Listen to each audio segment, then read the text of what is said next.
अस्सलाम वालेकुम फ्रेंड्स, मैं हूं मोहम्मद ऐज़न और आप देख रहे हैं इस वक्त मेरा यूट्यूब चैनल इंग्लिश टीचर। आज हम एक बहुत ही इंटरेस्टिंग शॉर्ट स्टोरी डिस्कस करने जा रहे हैं, the voice, written by V S. प्रीचेट।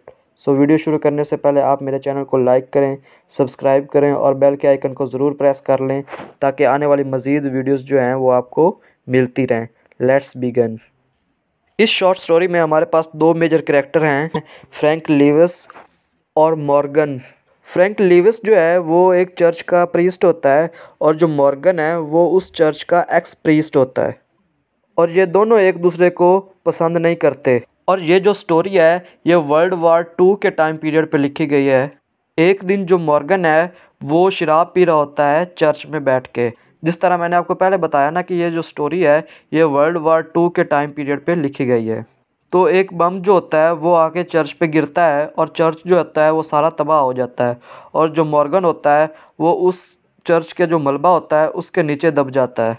Lewis जो है वो बहुत ज़्यादा खुश होता है कि मॉर्गन जो है वो इसी तरह की मौत डिज़र्व करता है। हालांकि जो मॉर्गन होता है वो मलबे में दबा होता है लेकिन वो मरता नहीं है।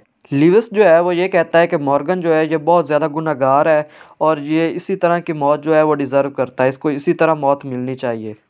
और लीविस जो है वो यही कहता है कि हर गुनहगार शख्स के साथ ऐसा ही होना चाहिए। लेकिन थोड़ी देर बाद जो मॉर्गन होता है वो हाइम्स गाना शुरू कर देता है। हाइम्स जो हैं वो बेसिकली ग्रीक लिटरेचर में ना जो गॉडेस होती हैं या गॉड होते हैं उनकी तारीफ़ के लिए ना वो कुछ सॉन्ग जो होते हैं, स्पेसिफिक सॉन्ग जो होते हैं वो उनकी तारीफ़ के लिए गाए जाते हैं। मतलब तो मॉर्गन जो है वो गॉड के लिए हाइम गाना स्टार्ट कर देता है और उसकी आवाज़ जो है वो इतनी ज़बरदस्त होती है कि सारे लोग जो है वो सुनने लग जाते हैं। उसकी जो आवाज़ होती है वो बहुत ही ज़बरदस्त होती है और सारे लोग और जो लीविस है वो सारे उसको सुनने लग जाते हैं।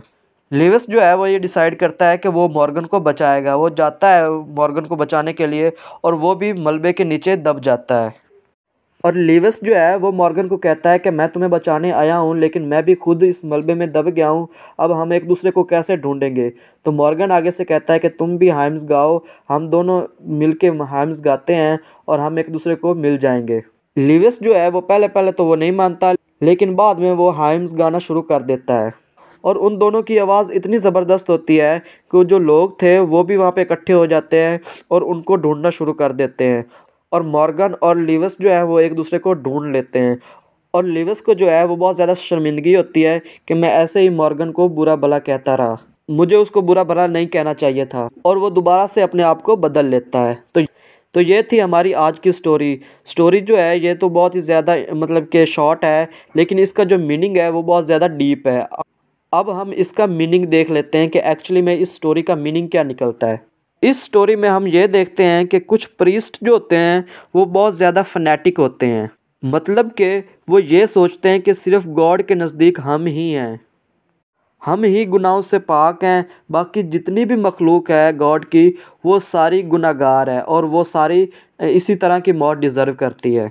हर लिहाज से हम ही ठीक हैं, बाकी सब गलत हैं, वो ये सोचते होते हैं। और दूसरी चीज़ हम इसमें जजमेंट देखते हैं। जजमेंट ये होती है कि इसमें कि हम किसी भी इंसान को उसकी एक बुराई की वजह से हम उसको पूरा का पूरा बुरा समझने लग जाते हैं। हालांकि ऐसा नहीं होता, हर इंसान के अंदर मतलब कि वो गलती कर सकता है।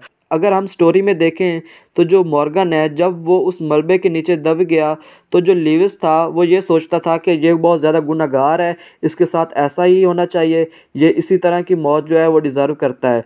लेकिन जब वो बाद में लीविस जो उसको ढूंढने गया और वो खुद भी उस मलबे के नीचे आ गया तो वो तब क्या सोचता होगा।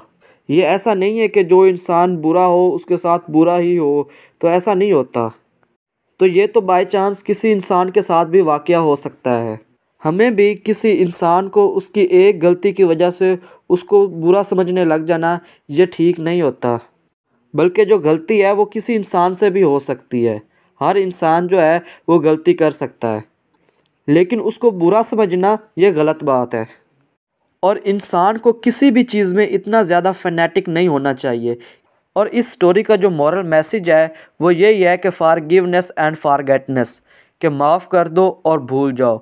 और दूसरी चीज़ कि जो इंसान जैसा होता है उसको उस तरह एक्सेप्ट करना चाहिए। जब भी हम किसी इंसान को एक्सेप्ट करें तो हमें उसकी बुराइयों और अच्छाइयों के साथ उसको एक्सेप्ट करना है। ये नहीं है कि हम उसकी अच्छाइयों को देख के एक्सेप्ट कर लें और जब उसकी बुराइयां हमारे सामने आए तो हम उसको रिजेक्ट कर दें। नहीं, ऐसा नहीं होना चाहिए। लोगों को उनकी अच्छाइयों और बुराइयों के साथ एक्सेप्ट करना चाहिए। उसके बाद हम इसके थीम्स देख लेते हैं। सबसे पहले हमारे पास होप का थीम आता है, चेंज का थीम आता है, वर्ल्ड वॉर 2 का थीम आता है, डिस्ट्रक्शन का थीम आता है और रिकनसाइट का थीम आता है। तो ये थी हमारी आज की वीडियो। अगर वीडियो पसंद आई है तो इसको लाइक करें, शेयर करें। Thank you so much for watching. अल्लाह हाफिज़।